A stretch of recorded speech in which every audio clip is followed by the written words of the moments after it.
Classes हो रही हैं, ये बीच में हमारा फाइनल पेपर है। नहीं कुछ तो आप लोगों को टाइम देंगे, इन्हें भी पता है कि वो जो है थोड़ा बहुत यानी कि इशू आता है स्टूडेंट को, और उसमें लर्निंग के लिए टाइम देना।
अस्सलाम वालेकुम।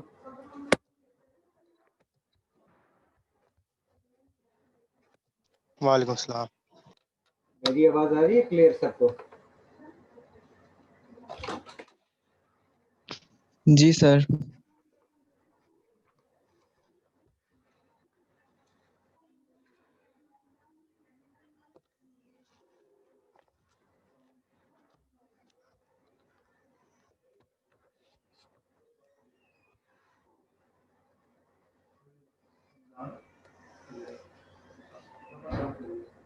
मोहम्मद तलहा,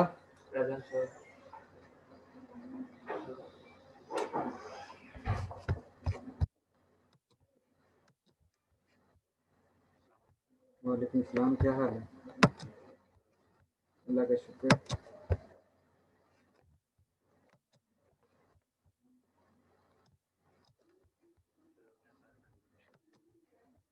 क्या करें, मजबूरी है। अभी देखना, ये जो स्टूडेंट बैठे हुए हैं इनको भी असाइनमेंट मिलनी है, इसलिए मैं जी सर मेरी अटेंडेंस लगाइए। उमर अभी किसी की अटेंडेंस नहीं हुई, सिर्फ उमर इसकी तलहा की हुई है, इसके अलावा किसी की अटेंडेंस नहीं हुई है। अच्छा इसलिए सर। आपकी अटेंडेंस लगाई भी नहीं है।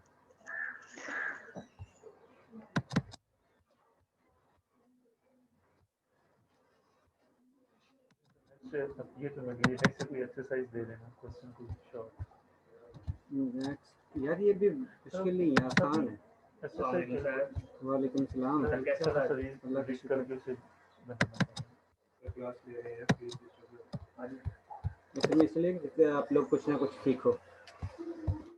अब सारी टीचर ही दे रहे हैं, ज़्यादा असाइनमेंटें हो रही है। नेक्स्ट दे दें, एक्सरसाइज दे दी, कुछ शॉर्ट आंसर दे दी।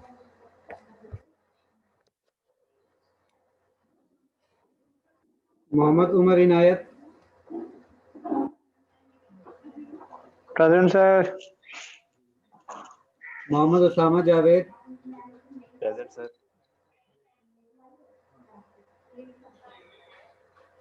Mohammad Usman. Present sir. Mohammad Nimra. Nimra. Present sir. Nauman Yousuf. Nauman Yousuf. Pakiza Riaz.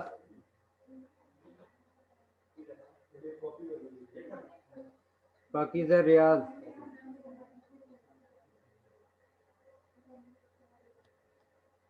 Rahat रजा।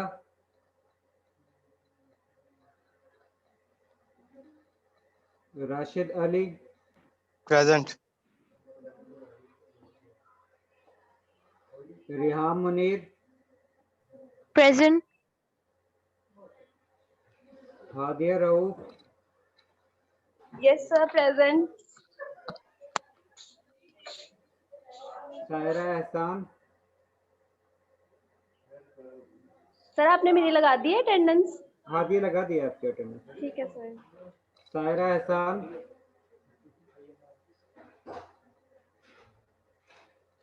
Saqib Akram. Yes sir.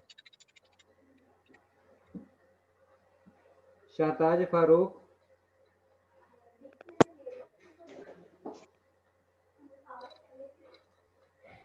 Sidra Nazir.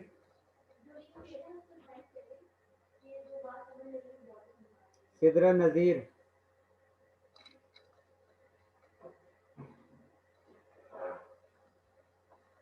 Uswa Khalid. Present sir. Wajiha Yahya. Yes sir. Abdullah Farooq.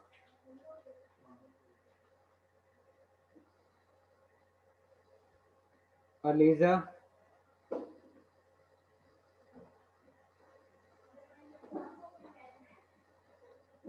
अमारा Hussain.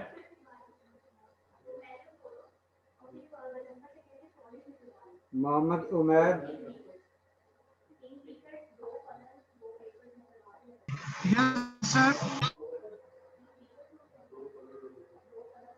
अरशीन Umar. Present sir. Asia Ali. Present sir. Basharat Ali. Present sir. Bilal Hasan.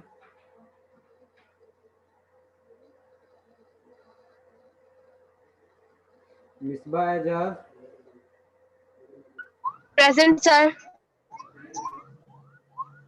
Ejaz Ali.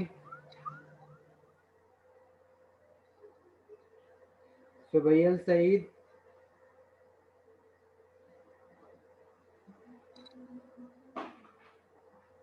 सुबैल sir Saeed. Subail Saeed present sir. Sir Iftikhar. Subail लगा दिए। Okay. Savera Iftikhar. Present sir. अब वो स्टूडेंट नाम सुन लें जो एब्सेंट हैं, अगर वो प्रेजेंट है तो वो अटेंडेंस लगवा सकते हैं। नौमान यूसुफ। पाकिज़ा रियाज। राहत रजा, सायरा एहसान, सर सायरा ने ज्वाइन किया हुआ है लेकिन उसका माइक नहीं ऑन हो रहा। सायरा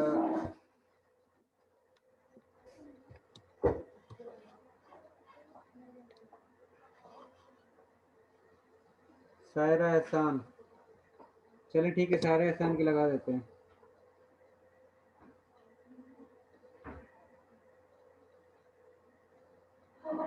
इसके बाद सिदरा नज़ीर। मैंने कहा था अगर किसी की कोई भी इस तरह का इशू हो तो वो मैसेज कर सकता है, मैसेज कर देगा तो वहीं से उसकी अटेंडेंस हो जाएगी। अगर बोलोगे भी नहीं और जो है मैसेज भी नहीं करोगे तो उस वक्त पता नहीं चलता है कि स्टूडेंट प्रेजेंट है या एब्सेंट है, वो फिर यही काउंट होता है कि एब्सेंट है। अब्दुल्ला फारूक, सिदरा नज़ीर है, अलीजा, प्रेजेंट सर। हमारा हुसैन, बिलाल हसन, एजाज अली।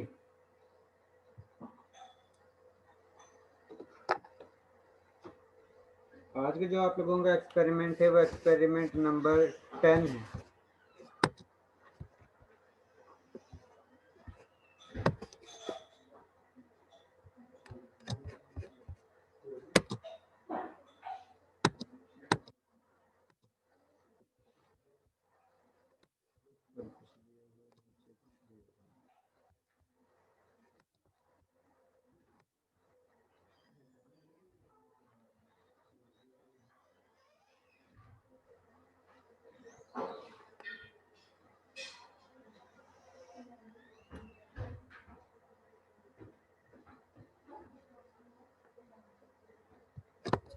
एक्सपेरिमेंट 10 करें या 11 करें?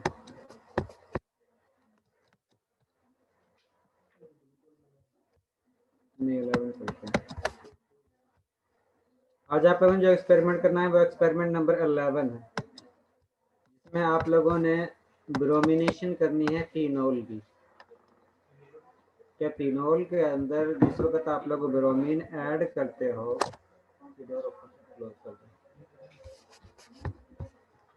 तो उस कंडीशन में ब्रोमिनेशन जो है वो ऑर्थो पोजीशन पर भी होती है और इसके साथ पैरा पोजीशन पर भी होती है। तो जिस वक्त आप लोग फिनोल की ब्रोमिनेशन करते हो उस कंडीशन में ब्रोमीन की अटैचमेंट जो है वो ऑर्थो पोजीशन पर भी होती है और पैरा पोजीशन पर भी होती है। हादिया रऊफ, जी सर।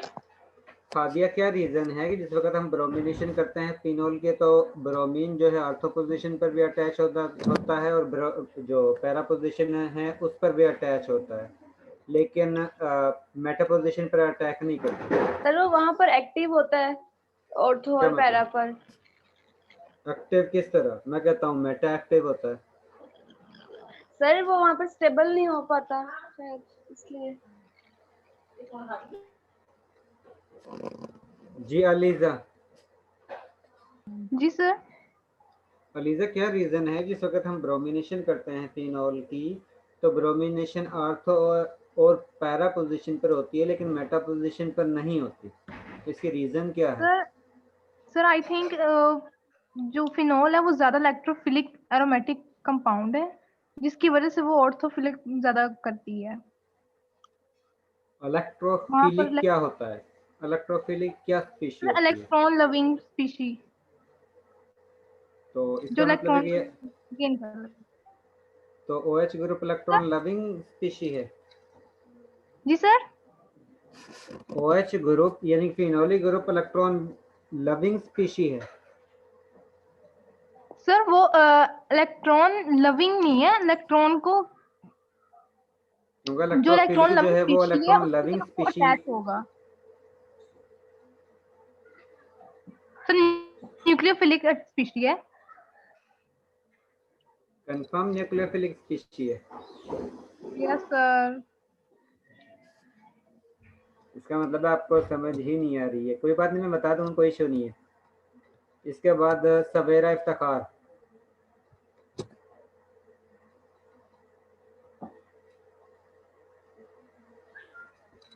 सवेरा इफ्तिखार जी यस सवेरा। सर। फिनोल की ब्रोमिनेशन में ब्रोमीन जो है वो ऑर्थो पोजीशन और पैरा पोजीशन पर अटैच होता है, लेकिन मेटा पोजीशन पर अटैच नहीं होता। इसकी रीज़न क्या है? सर दोबारा क्वेश्चन पूछिएगा। मैंने कहा है कि जिस वक्त हम फिनोल की ब्रोमिनेशन करते हैं तो उस कंडीशन में ब्रोमीन की अटैचमेंट जो है वो ऑर्थो पोजीशन और पैरा पोजीशन पर होती है, लेकिन मेटा पोजीशन पर नहीं होती है। इसकी रीज़न क्या है?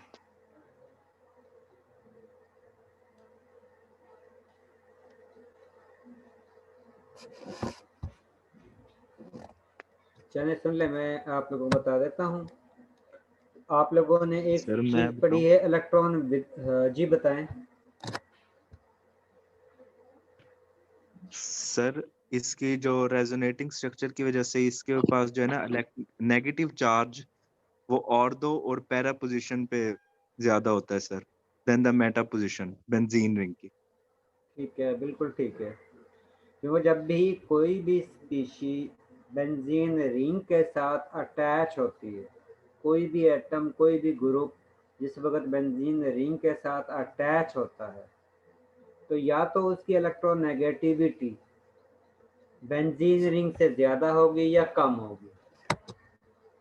अगर उसकी इलेक्ट्रोनेगेटिविटी, सारे मैंने आपकी अटेंडेंस लगा दी है, अगर उसकी इलेक्ट्रोनेगेटिविटी बेंजीन रिंग से ज़्यादा है तो उस कंडीशन में वो बेंजीन से इलेक्ट्रॉन को अपनी तरफ अट्रैक्ट करेगी, और अगर उसकी इलेक्ट्रोनेगेटिविटी कम है तो उस कंडीशन में वो इलेक्ट्रॉन को बेंजीन रिंग को डोनेट करेगी।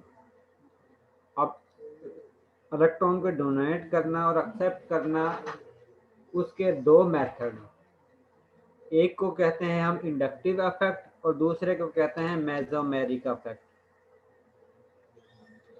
इंडक्टिव इफेक्ट ऐसा इफेक्ट होता है जिसमें इलेक्ट्रॉन विदड्राइंग ग्रुप जो है वो थ्रो सिग्मा बॉन्ड इलेक्ट्रॉन को अपनी तरफ अट्रैक्ट करता है।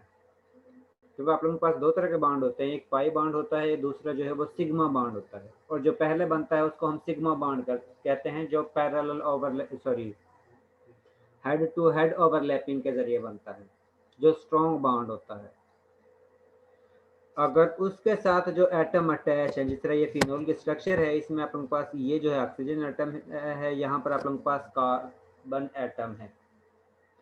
अब जिस वक्त हम इन दोनों की इलेक्ट्रोनेगेटिविटी चेक करते हैं तो ऑक्सीजन की इलेक्ट्रोनेगेटिविटी ज़्यादा है और कार्बन की इलेक्ट्रोनेगेटिविटी कम है। इसका मतलब है कि ऑक्सीजन इलेक्ट्रॉन को ज़्यादा फोर्स के साथ अपनी तरफ अट्रैक्ट कर सकता है as compare to carbon atom, जिसका मतलब है कि ये जो सिग्मा बॉन्ड बना हुआ है ये ज़्यादा ऑक्सीजन की तरफ है, कार्बन से अवे है, जिसकी वजह से हम ऑक्सीजन पर पार्शियल नेगेटिव चार्ज लिखते हैं और इस कार्बन पर पार्शियल पॉजिटिव चार्ज लिखते हैं। अब जिस वक्त इस कार्बन पर इलेक्ट्रॉन की डेफिशिएंसी होती है तो इस कार्बन की कोशिश होती है कि ये भी कहीं ना कहीं से इलेक्ट्रॉन को हासिल करे।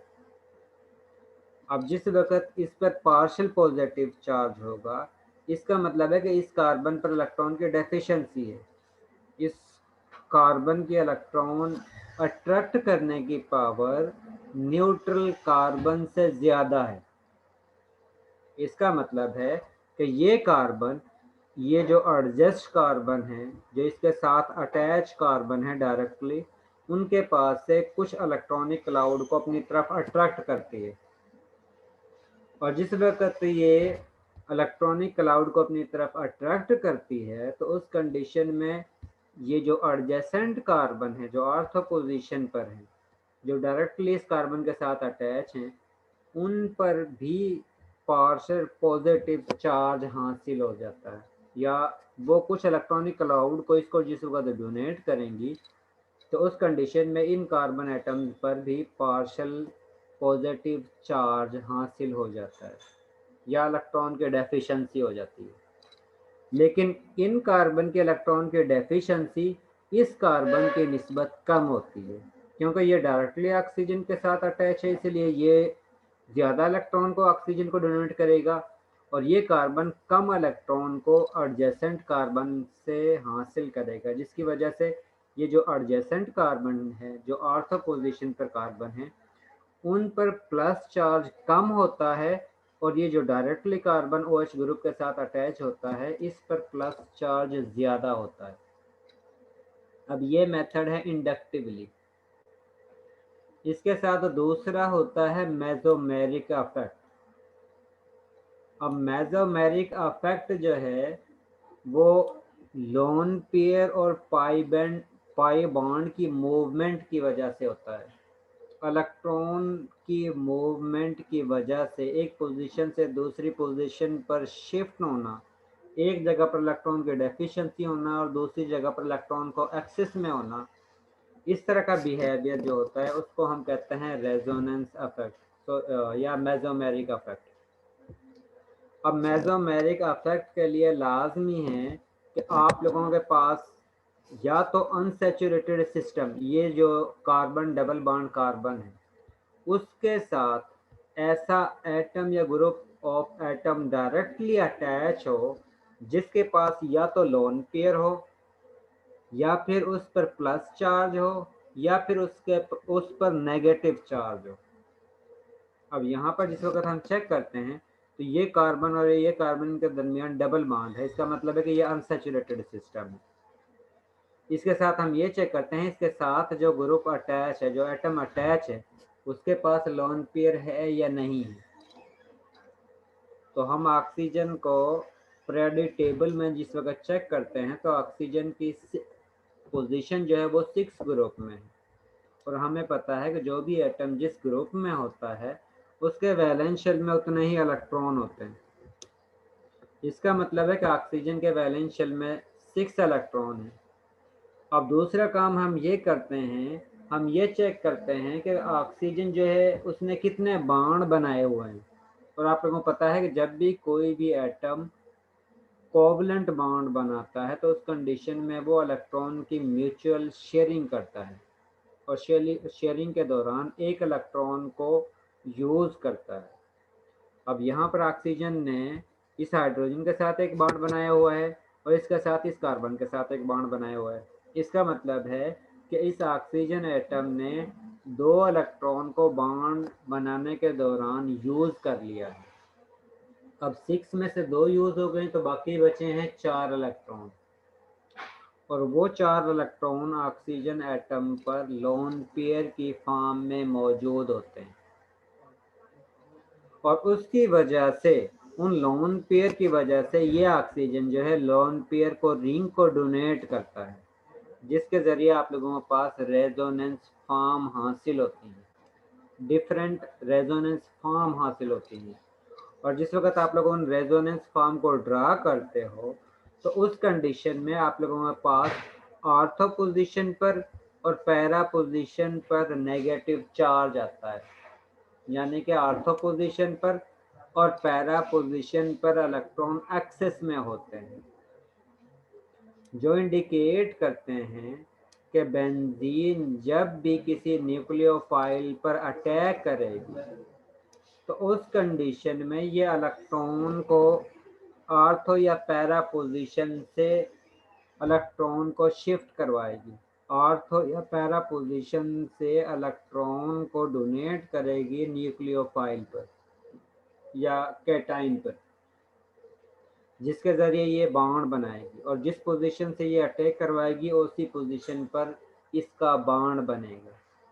और उसी वजह से ये जो है फिनोल, इसके साथ ब्रोमीन ऑर्थो पोजीशन पर अटैच होता है और पैरा पोजीशन पर अटैच होता है, लेकिन मेटा पोजीशन के साथ इसलिए अटैच नहीं होता क्योंकि रेजोनेंस के ज़रिए ऑर्थो एंड पैरा पोजीशन जो है वो मोर इलेक्ट्रॉन रिच साइड्स हैं, जिसका मतलब है कि ये ऑर्थो पोजीशन से और पैरा पोजीशन से आसानी से इलेक्ट्रॉन को डोनेट कर सकती है, और मेटा पोजीशन पर ऑर्थो एंड पैरा पोजीशन की निस्बत कम इलेक्ट्रॉन होते हैं। इसका मतलब है जहाँ पर इलेक्ट्रॉन ज़्यादा होंगे उनको ही इलेक्ट्रॉन या उसी साइड से बेंजीन जो है इलेक्ट्रॉन को डोनेट कर सकती है। जहाँ पर इलेक्ट्रॉन एक्सेस में नहीं होंगे वहाँ से बेंजीन इलेक्ट्रॉन को डोनेट नहीं करेगी। और इसी वजह से जब भी फिनोल की हम ब्रोमिनेशन करते हैं तो उस कंडीशन में आप लोगों के पास ऑर्थो एंड पैरा पोजीशन पर ब्रोमीन जो है वो अटैच होती है और मेटा पोजीशन पर अटैच नहीं होती। इसके साथ अगर आप लोग एनिलीन यूज करते हो और एनिलीन के अंदर ब्रोमीन ऐड करते हो तो उस कंडीशन में भी आप लोगों के पास ऑर्थो एंड पैरा पोजीशन पर ब्रोमिनेशन होती है। लेकिन जिस वक्त हम ऑर्थो एंड पैरा ब्रोमिनेशन करते हैं एनिलीन की, उसको हम कंट्रोल नहीं कर सकते। लेकिन फिनोल की जो ब्रोमिनेशन है उसको हम कंट्रोल कर सकते हैं। उसको हम मोनो सब्स्टिट्यूटेड ब्रोमीन डेरिवेटिव में कन्वर्ट कर सकते हैं, और उसके लिए लाजमी है कि आप लोग इस रिएक्शन को लो टेम्परेचर यानी कि 0 डिग्री सेल्सियस पर CS2 की मौजूदगी में करवाते हो। तो उस कंडीशन में ब्रोमिनेशन जो है या तो सिंगल ब्रोमीन ऑर्थो पोजीशन पर होगी और इसके साथ तो जो है पैरा पोजीशन पर होती है। तो ये उस वक्त होगी जिस वक्त टेम्परेचर आप लोग 0 डिग्री सेल्सियस यूज करते हो और मीडियम जो है वो CS2 कार्बन डाइसल्फाइड जो है उसका इन्वायरमेंट में या मीडियम जो है वो यूज करते हो। तो उस कंडीशन में ब्रोमिनेशन जो है वो ortho position plus para position पर हासिल होती है। और अगर आप लोग इसका रिएक्शन फिनोल का रिएक्शन रूम टेम्परेचर पर ब्रोमीन के साथ करवाते हो तो उस कंडीशन में ब्रोमीन जो है वो ये ऑर्थो पोजीशन और इस पैरा पोजीशन के साथ अटैच हो जाती है। लेकिन अगर आप लोग एनिलीन यानी कि यहाँ पर NH2 ग्रुप अटैच होता है तो उस कंडीशन में अगर आप लोग चाहे 0 डिग्री सेल्सियस पर ब्रोमिनेशन करवाओ या फिर रूम टेम्परेचर पर करवाओ, दोनों कंडीशन में ब्रोमीन जो है इस ऑर्थो पोजीशन में, इस ऑर्थो पोजीशन पे और इस पैरा पोजीशन पर अटैच होगा, जो इंडिकेट करता है कि आप लोगों का OH ग्रुप जो है उसकी इलेक्ट्रॉन डोनेटिंग पावर एनिलीन की निस्बत कम है, जिसको हम कंट्रोल कर सकते हैं। इसके रिएक्टिविटी को हम डिक्रीज कर सकते हैं। और डिक्रीज किस तरह करते हैं? हम टेम्परेचर को लो करते हैं। लेकिन एलिनीन की रिएक्टिविटी इस फिनोल की निस्बत ज़्यादा है। एनिलीन जो है वो 0 डिग्री सेल्सियस पर भी ब्रोमीन के साथ रिएक्शन करता है और उसकी तीनों पोजीशन पर सब्स्टिट्यूशन होती है।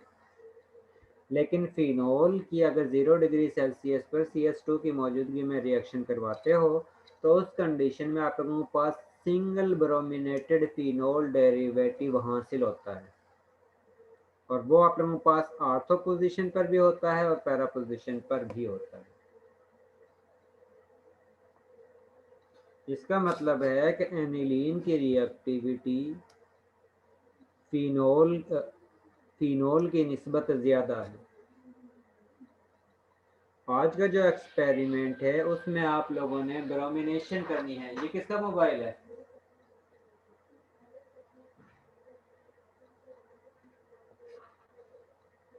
आज का जो एक्सपेरिमेंट है उसमें आप लोगों ने ब्रोमिनेशन करवानी है फिनोल की, और जिस वक्त इसकी आप लोग ब्रोमिनेशन करवाते हो तो उस कंडीशन में आप लोगों के पास फिनोल का डेरिवेटिव हासिल होता है।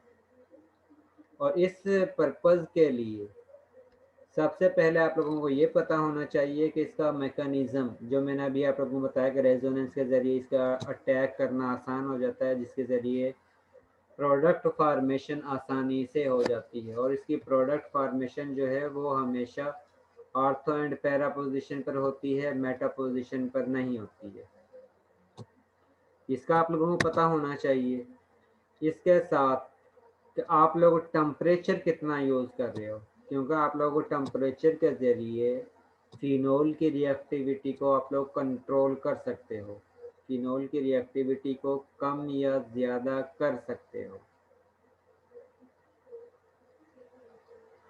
और इससे भी पहले का आप लोग फिनोल हासिल किस तरह करते हो, क्योंकि आप लोगों के पास दो तरह के फिनोल डेरिवेटिव है। एक आप लोगों के पास एथेनॉल होता है, दूसरा आप लोगों के पास फिनोल होता है। अगर आप लोगों के पास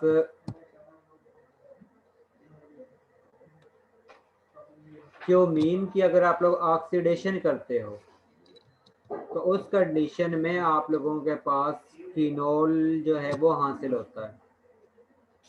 क्यूमीन ऐसा होता है जिसमें बेंजीन के एक पोजीशन पर आइसोप्रोपाइल ग्रुप अटैच होता है। आइसोप्रोपाइल ऐसा होता है जिसमें CH2 और इस कार्बन के साथ एक साइड पर CH3 अटैच है और दूसरी साइड पर भी CH3 ग्रुप अटैच है।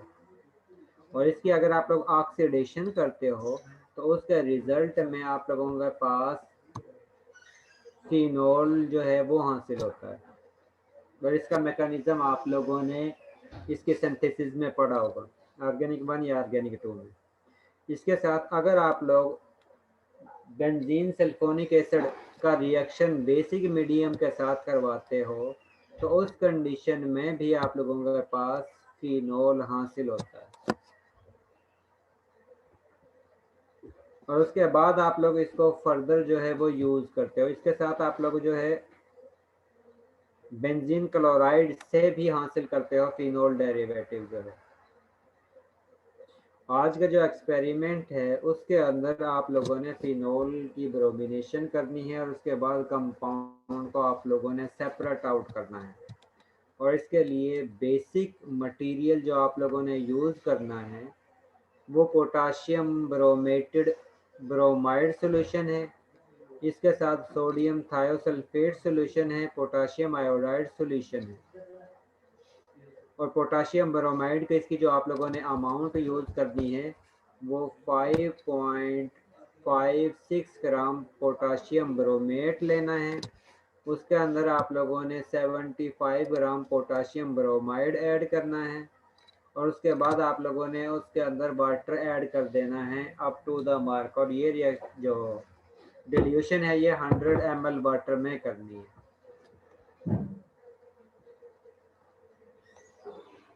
इसके बाद सेकेंडरी स्टैंडर्ड सॉल्यूशन आप लोगों ने सोडियम थायोसल्फेट जो है वो बनाना है, जिसको आप लोग इसको न्यूट्रल प्रोडक्ट या जो इम्प्योरिटी हासिल होती है उसको रिमूव करने के लिए यूज़ करते हो। क्योंकि आप लोग जिस वक्त इसमें ब्रोमीन ऐड करते हो तो इसके साथ आप लोगों के पास एक रिएक्शन ये होता है कि ब्रोमीन पोटाशियम आयोडाइड के साथ रिएक्शन करती है, जिसके ज़रिए आप लोगों के पास आयोडीन गैस और पोटाशियम ब्रोमाइड बनता है। और इस आयोडीन गैस को रिमूव करने के लिए, क्योंकि अगर आप लोगों के पास ये भी मौजूद है और ये भी मौजूद है तो उस कंडीशन में ये चांस भी होता है कि ये ब्रोमीन की रिप्लेसमेंट करके आयोडीन जो है वो इसके साथ अटैच हो जाए और उस कंडीशन में ब्रोमीन की जगह जो है वो आयोडीन अटैच हो जाए।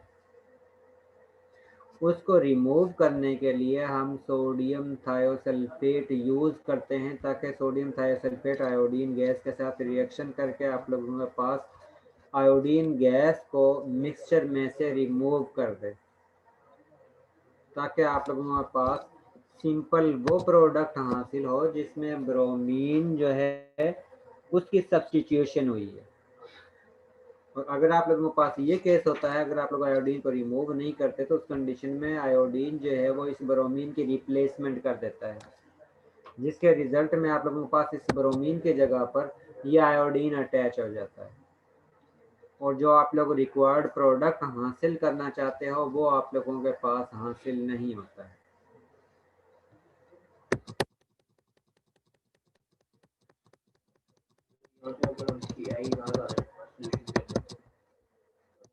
इंडिकेशन भी तो करनी है, रिएक्शन की इंडिकेशन भी तो करनी है कि आप लोगों का रिएक्शन भी हो रहा है या नहीं हो रहा है।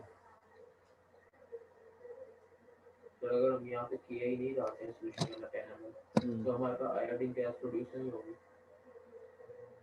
ये जो आयोडीन गैस है, ये आप लोगों के पास जो आप लोग यूज करते हो potassium bromate plus potassium bromide, इसके रिएक्टिविटी में इन्वॉल्व होती है, इसकी रिएक्टिविटी को इन्हांस करती है, कैटलिस्ट के तौर पे काम ये कह सकते हो। और अगर आप लोग कैटालिस्ट नहीं करोगे तो इसका मतलब है कि आप लोगों के पास ब्रोमीन हासिल नहीं होगी। अगर ब्रोमीन हासिल नहीं होगी तो कंडीशन में रिएक्शन नहीं होगा। इसका मतलब है कि आप लोगों ने यूज भी करना है और इसको सेपरेट आउट भी करना है।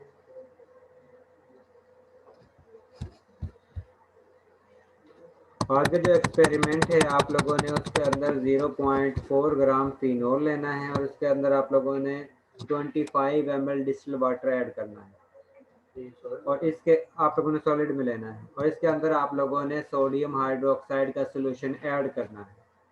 अब सोडियम हाइड्रोक्साइड का सोल्यूशन हम क्यों ऐड करते हैं? क्योंकि फिनोल की निस्बत फिनोलेट आयन की रिएक्टिविटी ज़्यादा होती है। फिनोल की निस्बत फिनोलेट आयन यानी कि वो कंडीशन जिसमें यहाँ से हम प्रोटॉन को रिमूव कर देते हैं और आप लोगों के पास ये ऑक्सीजन पर नेगेटिव चार्ज हासिल होता है, उसकी रिएक्टिविटी इस फिनोल की निस्बत ज़्यादा होती है और उसकी वजह से इसकी सॉल्युबिलिटी जो है वाटर के अंदर वो भी इंक्रीज होती है। बेस का इसमें ऐड करने के दो पर्पज़ हैं, एक तो फिनोलेट या फिनोल की रिएक्टिविटी इन्हांस करना, दूसरा फिनोल की सॉल्युबिलिटी को इंक्रीज करना, जिसकी वजह से जिस वक्त आप लोगों के पास ऑक्सीजन पर नेगेटिव चार्ज आता है, इसका मतलब है कि ऑक्सीजन नेगेटिव फॉर्म में ज़्यादा स्पीड के साथ इलेक्ट्रॉन को रिंग को डोनेट करेगा और जिस वक्त जितनी स्पीड के साथ ऑक्सीजन लोन पेयर को रिंग को डोनेट करेगा, इसका मतलब है कि आर्थो एंड पैरा पोजीशन उतनी ही ज़्यादा एक्टिवेटेड होंगी, उतनी ही ज़्यादा स्पीड के साथ इस ब्रोमीन पर अटैक करेंगी। और आप लोगों को ये पता है कि वो वाली स्पीशीज जो इलेक्ट्रॉन रिच है वो आसानी से इलेक्ट्रॉन को डोनेट कर सकती है as compare to neutral species के।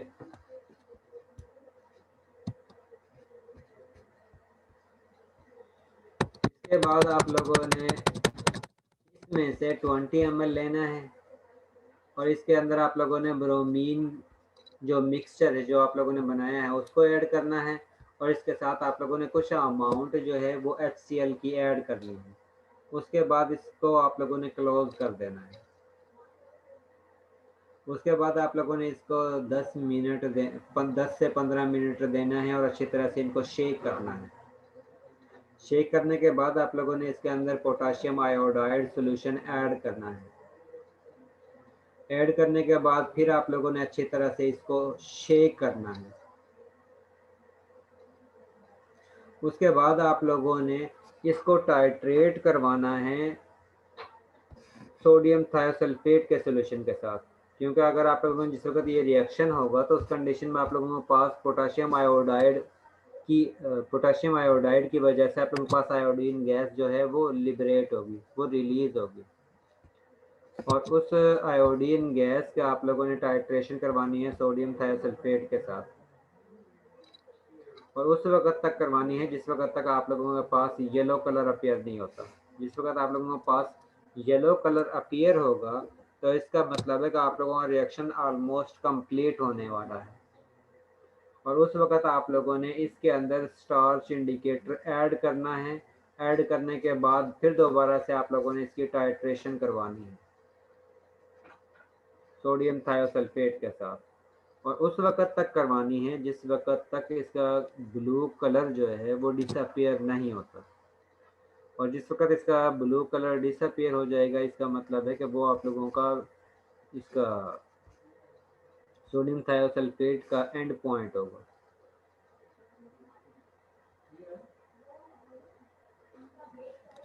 और उसका मतलब है कि इसके अंदर जितनी भी आयोडीन गैस प्रोड्यूस हुई थी वो इसमें से रिएक्शन में से जो आप लोगों के पास बाई प्रोडक्ट हासिल हुआ था, क्योंकि आयोडीन आप लोगों के पास बाई प्रोडक्ट है, वो इसमें से रिमूव हो गई है, उसमें से रिलीज हो गई है।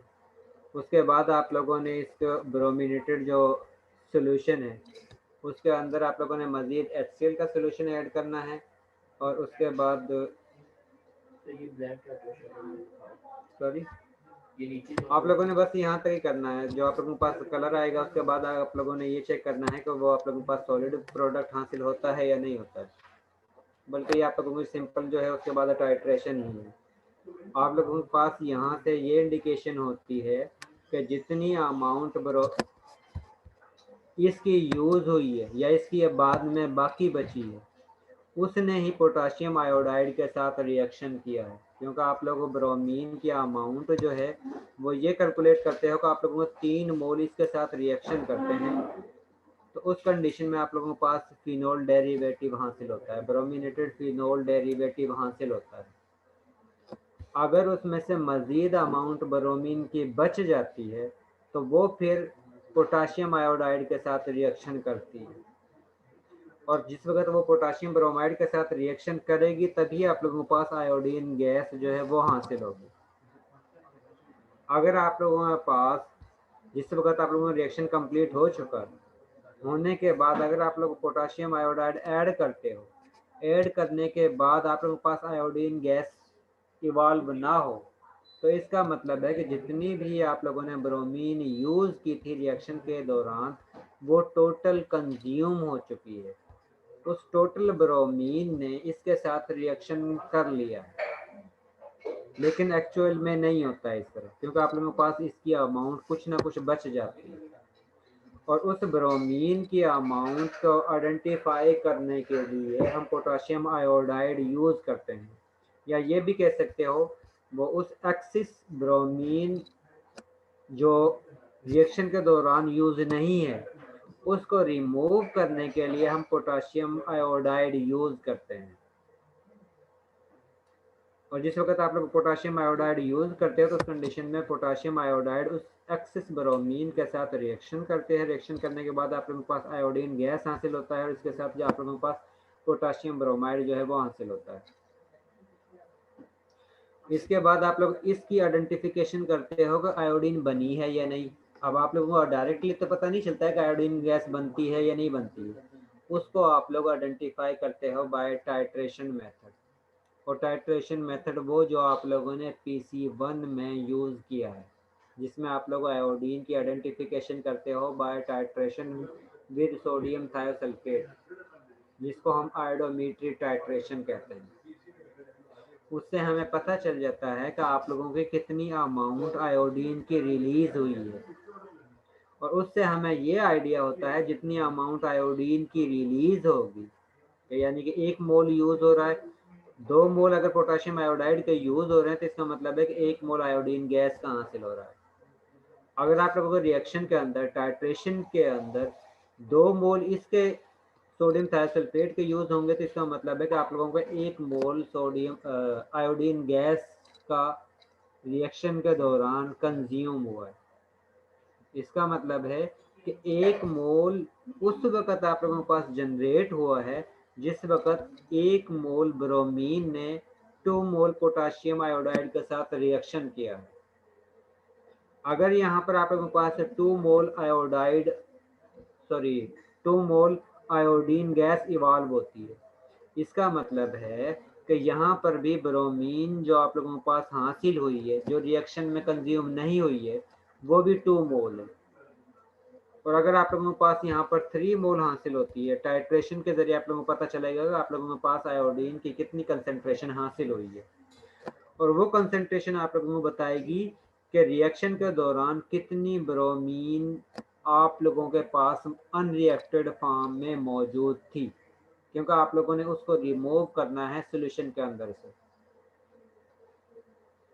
जिसके ज़रिए आप लोग ब्रोमीन को पोटाशियम ब्रोमाइड में कन्वर्ट करते हो, और वो पोटाशियम ब्रोमाइड जो है वो वाटर सोल्यूबल होती है। अब आयोडीन जो है उसको आप लोगों ने टाइट्रेशन करवाया है और वो कन्वर्ट हुई है सोडियम आयोडाइड में, अब वो भी वाटर सोल्यूबल है। सोडियम थायोसल्फेट जो है वो भी वाटर सोल्यूबल है। HBr जो है वो भी वाटर सोल्यूबल है। बस आप लोगों के पास ये स्पीशी बाकी बचती है, जिसको अगर आप लोग इसके अंदर, क्योंकि आप लोगों के पास पहले ये साल्ट बनता है क्योंकि आप लोगों ने बेसिक मीडियम यूज़ किया है, इसके बाद अगर आप लोग इसके अंदर एसिड ऐड करते हो तो उस कंडीशन में इसके प्रिसिपिटेट आप लोगों के पास हासिल हो जाएंगे, क्योंकि आप लोगों के पास जो रिएक्शन के अंदर स्पीशी मौजूद होंगी, एक तो वाटर होगा, एक KCl होगा, इसके साथ ये ब्रोमीन इस फिनोल के साथ रिएक्शन करेगा, जिसकी वजह से आप लोगों के पास इसका साल्ट बनेगा और इसके साथ HBr बनेगा। अब HEBr जो है वो भी वाटर सोल्यूबल है और जो बाकी ब्रोमीन बची है उसने पोटाशियम आयोडाइड के साथ रिएक्शन करना है, जिसके रिजल्ट में आप लोगों के पास आयोडीन गैस हासिल हो रही है और पोटाशियम ब्रोमाइड हासिल हो रहा है। अब पोटाशियम ब्रोमाइड जो है वो भी वाटर सोल्यूबल है। अब इसकी आइडेंटिफिकेशन हम करते हैं इसकी टाइट्रेशन के जरिए कि आप लोगों की आयोडीन गैस जो जनरेट हुई है वो कितनी जनरेट हुई है, और वो जनरेट उस वक्त होगी जिस वक्त ब्रोमीन का पोटाशियम आयोडाइड के साथ रिएक्शन होगा। और अगर ये रिएक्शन नहीं होता है इसका मतलब है कि आप लोगों के पास ब्रोमीन गैस जनरेट नहीं हुई। अगर ब्रोमीन गैस जनरेट नहीं होती इसका मतलब है कि जितनी भी ब्रोमीन इस रिएक्शन के दौरान जनरेट हुई थी उस टोटल ब्रोमीन एटम्स ने इसके साथ रिएक्शन शो किया है और टोटल ब्रोमीन जो है वो कंज्यूम हो चुकी है। और वो कंज्यूम उस वक्त होती है जिस वक्त आप लोग इसकी अमाउंट कम यूज करते हो और इसकी अमाउंट ज्यादा यूज करते हो। ठीक है, अगर आप लोग इसकी अमाउंट कम यूज करते हो और इसकी ज्यादा यूज करते हो तो उस कंडीशन में ब्रोमीन की अमाउंट बाकी बच जाती है। और अगर आप लोग इसके 3 मोल यूज करते हो और इसके 1 मोल से भी कम यूज करते हो तो उस कंडीशन में भी आप लोगों के पास ब्रोमीन की अमाउंट बाकी बच जाती है, क्योंकि आप लोगों ने साथ में ये भी आइडेंटिफाई करना होता है इसके एक्सपेरिमेंट के जरिए कि कितनी ब्रोमीन के मॉलिक्यूल्स बाकी बचे हैं या कितनी ब्रोमीन की अमाउंट इस रिएक्शन के दौरान बाकी बची है, अनरिएक्टेड फॉर्म में बाकी बची है। और उसकी आइडेंटिफिकेशन के लिए हम टाइट्रेशन करते हैं।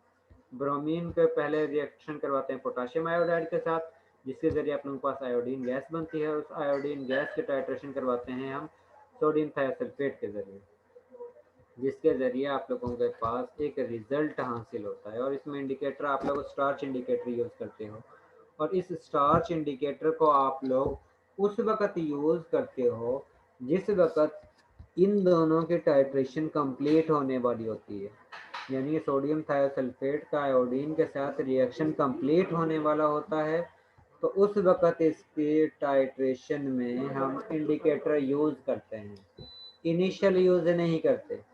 क्योंकि अगर आप लोग इनिशियल ही इंडिकेटर इसके अंदर ऐड कर देते हो तो उस कंडीशन में स्टार्च जो है वो आयोडीन के साथ कम्प्लेक्स बना देता है, और जिस वक्त वो आयोडीन के साथ कम्प्लेक्स बनाएगा तो इसका मतलब है कि वो आयोडीन सोडियम थायोसल्फेट के साथ रिएक्शन नहीं करेगी।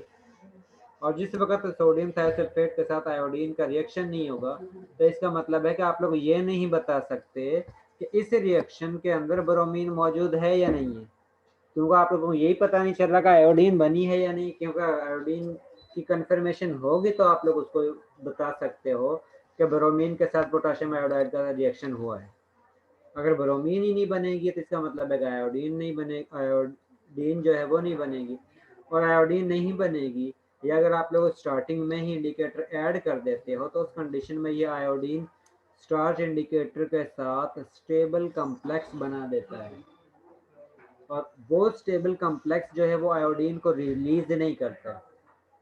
और जिस वक्त वो आयोडीन को रिलीज नहीं करेगा इसका मतलब है कि यह आयोडीन इस सोडियम थायोसल्फेट के साथ रिएक्शन नहीं करेगी, और जिस वक्त इसके साथ रिएक्शन नहीं करेगी तो इसका मतलब है कि आप लोगों को ये पता नहीं चलेगा कि रिएक्शन हुआ है या नहीं हुआ है। और उसके बाद आप लोग जिस तरह आप लोग शुरू में करते रहे हो टाइट्रेशन के ज़रिए अमाउंट जो है कैलकुलेट, वो आप लोगों ने उसकी अमाउंट कैलकुलेट करनी है,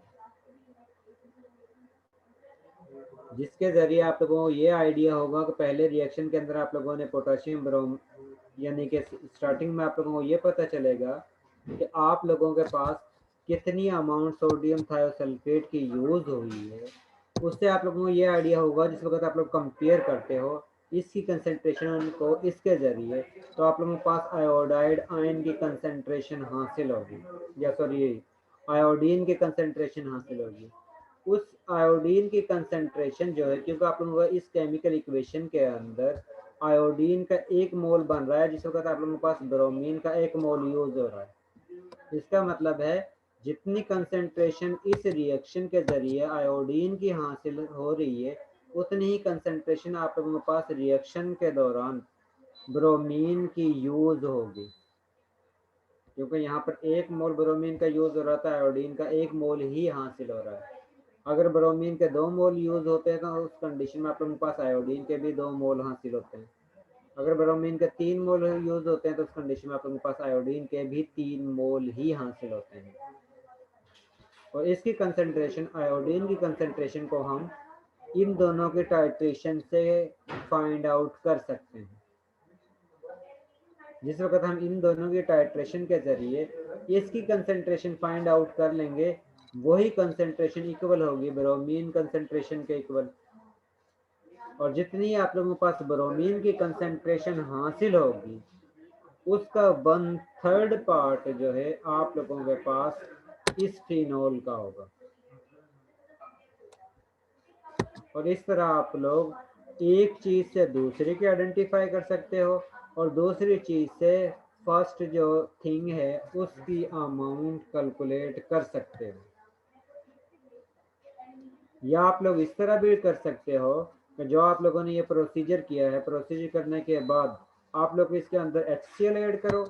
HCl ऐड करने के बाद ये आप लोगों के पास जो प्रोडक्ट हासिल हुआ है वो प्रेसिपिटेट आउट हो जाएगा, और उस प्रेसिपिटेट को आप लोग ड्राई करो। ड्राई करने के बाद उसका वेट करो और उसका मैस हासिल कर लो, और उस मैस के आप लोग थियोरेटिकल यील्ड और एक्चुअल यील्ड करो, और उसके ज़रिए आप लोग परसेंटेज यील्ड जो है वो कैलकुलेट कर लो कि कितनी परसेंट आप लोगों के पास ये प्रोडक्ट हासिल हुआ है।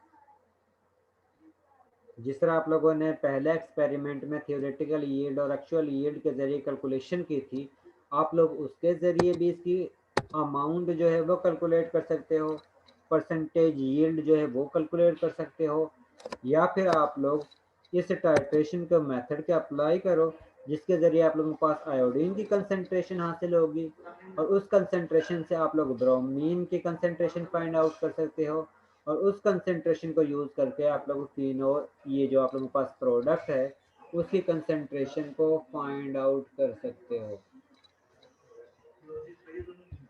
अब ये आप लोगों के पास 2 मेथड हैं, दोनों में से जो भी आप लोगों को सूटेबल है उसके ज़रिए आप लोग कंपाउंड की अमाउंट जो है वो फाइंड आउट कर सकते हो।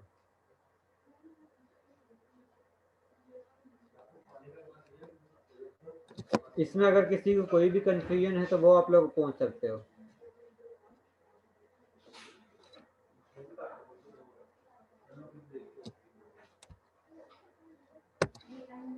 जी, किसी को कोई कंफ्यूजन नहीं है?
आप लोगों के जो असाइनमेंट हैं वो नोट कर लें।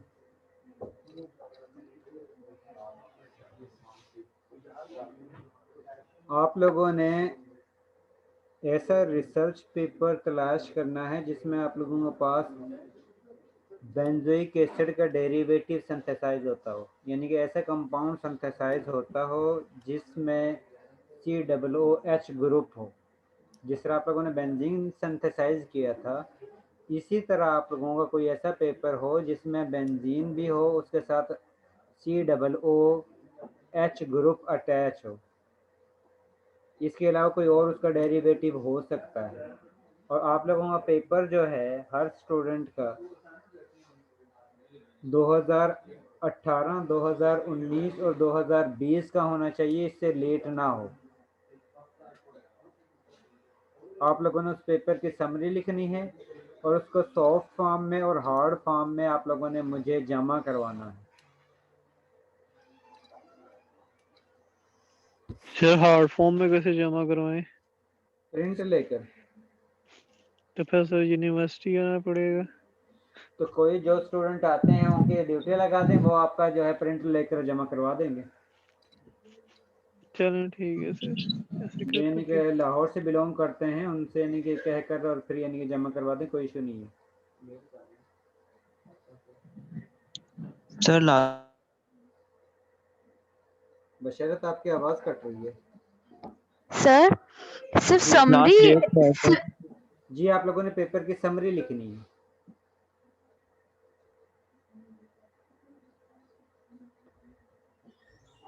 और वो समरी जो है मिनिमम हाफ पेज की होनी चाहिए वर्ड पर, और उसका प्लेजरिज्म भी चेक होगा।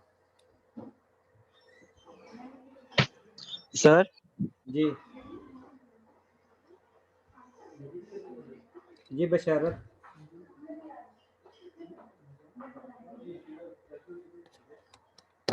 बशरत आपकी आवाज़ नहीं आ रही।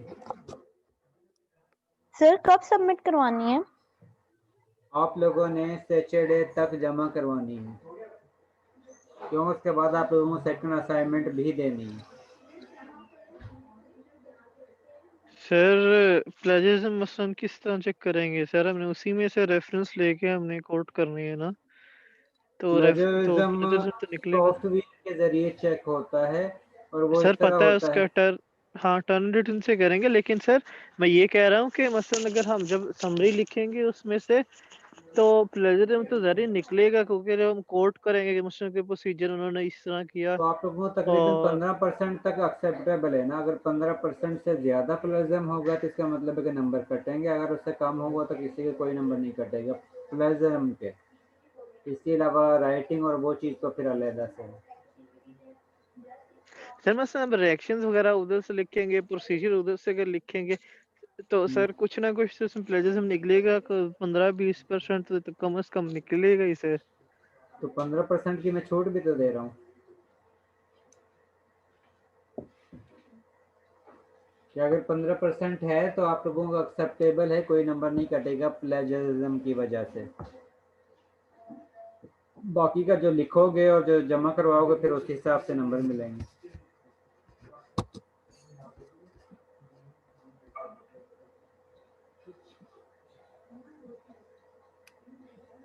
चलें ठीक है सर, कर लेते हैं कोशिश कर ली। और हर स्टूडेंट का पेपर डिफरेंट होना चाहिए, सेम ना हो।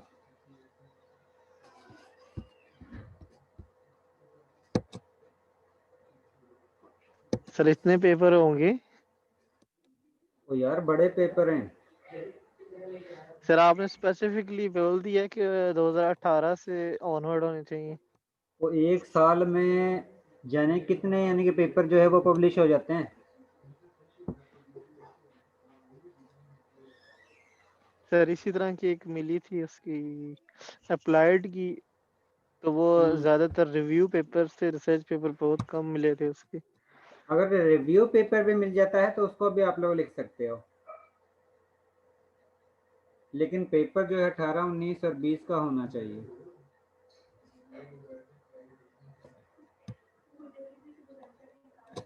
आप लोगों ने उसकी समरी लिखनी है और समरी में आप लोगों ने ये बताना है कि उसका सिंथेसाइज उसने किस तरह किया है। ये कंप्लीट नहीं बताना, पहले ये लिया है, फिर ये लिया है, फिर ये किया है, बस उसका मेथड का नाम लिख देना है बस, कि इस मेथड से उसने सिंथेसाइज किया है। उसके बाद आप लोगों ने साथ में ये भी बता देना है कि उसको उसने किस पर्पज़ के लिए यूज़ किया है, कि बाज़ को मोफ यानी कम्प्लेक्स बनाने के लिए इस्तेमाल कर लेते हैं, बाज़ को कोई और डेरिवेटिव बनाने के लिए इस्तेमाल कर लेते हैं, बाज़ को कोई जो है कैटलिस्ट के तौर पर इस्तेमाल कर लेते हैं। इस तरह डिफरेंट पर्पज़ के लिए इस्तेमाल किए होंगे वो पेपर। तो आप लोगों ने उसका फिर सेकंड पर सिंथेसिस के बाद उसका एप्लीकेशन यानी किस पर्पज़ के लिए इस्तेमाल किया है वो आप लोगों ने लिखना है। थर्ड जो चीज़ आप लोगों ने लिखना है, आप लोगों ने ये लिखना है कि वो उसकी एप्लीकेशन अच्छी है या बुरी है। जिस तरह आप लोग एडवांटेज लिखते हो ना कि आप लोगों में CGPA अच्छा आया है या बुरा आया है, इसी तरह आप लोगों ने उस पेपर को लिखना है कि उसका पेपर जो है वो अच्छा है या नहीं है। ये 3 पॉइंट उस पेपर के उसमें समरी के अंदर होने चाहिए। सर क्या मतलब कि अच्छा या बुरा, मसलन किस सेंस में सर? यानी कि उसने जो एप्लीकेशन की है ना, अब वो एप्लीकेशन ऑथेंटिक भी है या नहीं है, या वैसी ही एप्लीकेशन है। क्योंकि बाज़ ऐसी चलें ये कर लें कि जो उसकी एप्लीकेशन है वो आप लोग लिखते हैं, इसके अलावा और ना लिखें, काफ़ी है इसके लिए। जी रियल बशरत। वर्ल्ड में इसकी क्या मसलन एप्लीकेशन है ये लिखते हैं? हाँ, रियल वर्ल्ड में उसकी एप्लीकेशन किया है, उस पेपर के अंदर ही लिखी होगी उसने किस पर्पज़ के लिए इसको इस्तेमाल किया है। जी बशरत। सर ये जो असाइनमेंट का जो भी क्राइटेरिया है मूडल पे अपलोड कर दीजिएगा, क्योंकि अभी नेट का ना बहुत इशू आ रहा है तो सही से समझ भी नहीं आ रहा कि क्या। चले ये मैं बता दूंगा।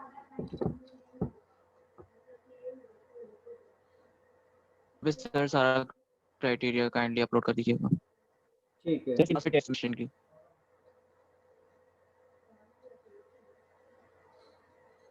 इसके अलावा किसी कोई और क्वेश्चन हो?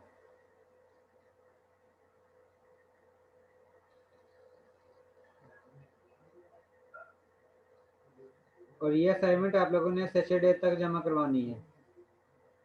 सर हार्ड कॉपी जी। तो लैब डे पे सबमिट होगी ना?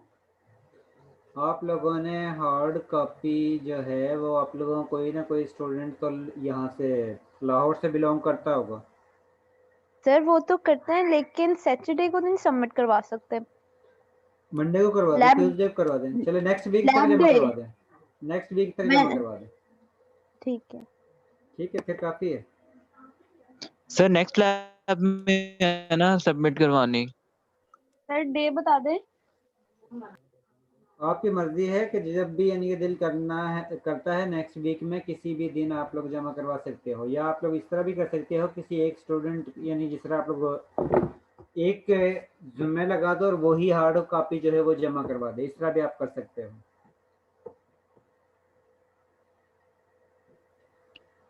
सर सॉफ्ट कॉपी भी किसी भी दिन नेक्स्ट। सॉफ्ट कॉपी तो आप लोगों ने मेल करनी है ना मुझे, उसमें आप लोगों ने पेपर और प्लस जो आप लोगों ने समरी लिखी है वो मुझे मेल करनी है, और ये दोनों चीज़ें ही आप लोगों ने हार्ड फॉर्म में मुझे जमा करवानी है नेक्स्ट वीक तक।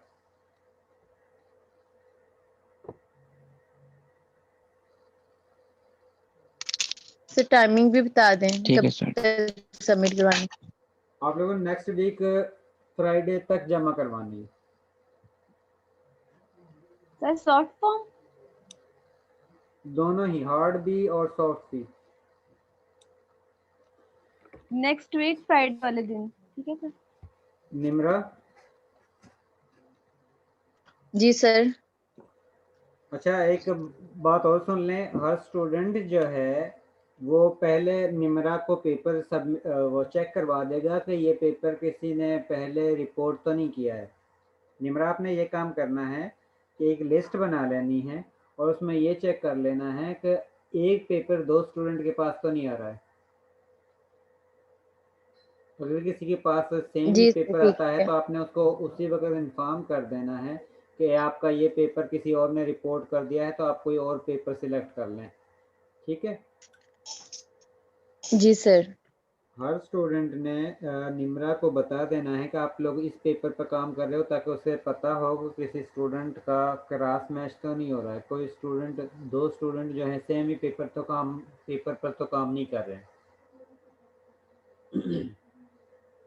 इसलिए हर स्टूडेंट का पेपर जो है वो डिफरेंट होना चाहिए, सेम ना हो। और ये नेक्स्ट वीक फ्राइडे तक आप लोगों ने जमा करवाना है।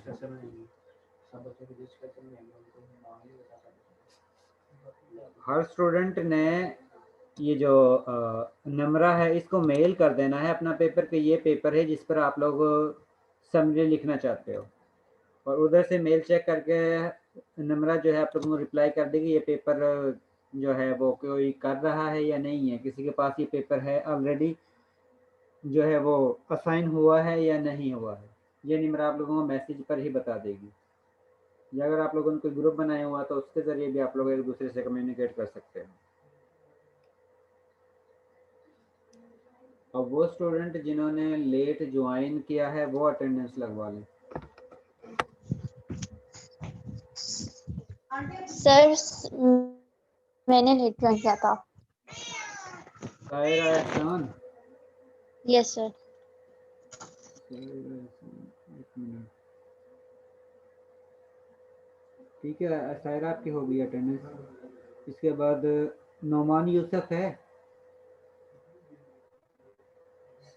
नोमान यूसुफ।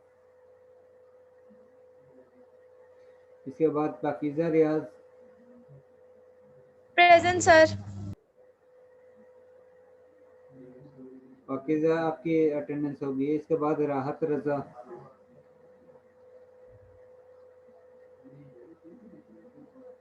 सिद्रा नज़ीर,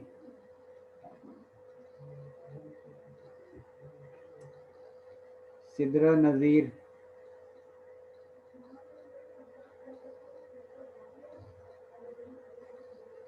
अब्दुल्ला फारूक,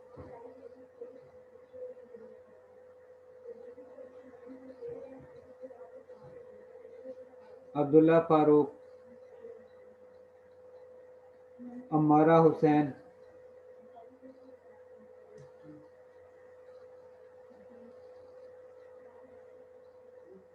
अम्मारा हुसैन, बिलाल हसन,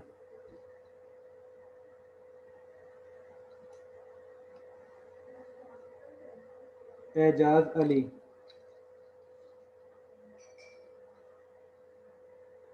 इसी के अलावा कोई स्टूडेंट है जिसकी अटेंडेंस ना हुई हो? ये वो स्टूडेंट हैं जिनका लास्ट में मैंने अनाउंस किया है जो इस क्लास में, इस लैब में एब्सेंट है।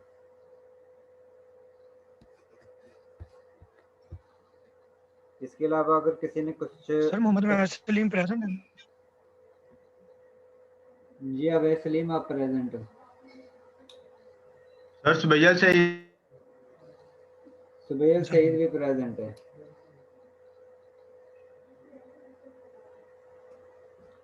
सिद्रा नज़ीर, सिद्रा जल्दी आ गई हैं आप? जी सिद्रा, जी सर। आप बड़ी जल्दी आ गई हैं। सर वो कनेक्टिविटी का थोड़ा इशू हो रहा था। अच्छा, 1.5 घंटे से कनेक्टिविटी का इशू था? जी सर, वो अभी मैंने कनेक्ट किया, मेरा लिंक अभी कनेक्ट हुआ तो फिर मैं नेट का मसला आ रहा था। अच्छा, कनेक्ट अभी किया है या पहले से नेट ही नहीं आप आ रहा था ना? नहीं नेट नहीं आ रहा था तो अभी मैंने कनेक्ट किया। अच्छा सिद्रा, सच बताना कितनी देर से आप ट्राई कर रही हो कनेक्ट करने के? सर मैंने पहले स्टार्टिंग में किया था और अब मैंने दोबारा किया, इसके दरमियान में मैंने नहीं किया, वो काम था तो फिर मैं काम करने लगी। चलें ठीक है सिद्रा, आपकी अटेंडेंस हो गई है। जी। इसके अलावा कोई और स्टूडेंट है?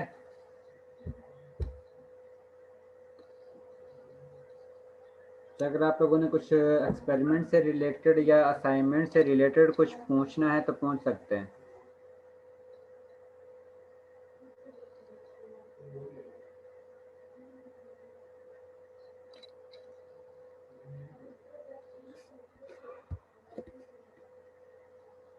अगर कुछ नहीं पूछना तो आप लोग लीव कर सकते हो।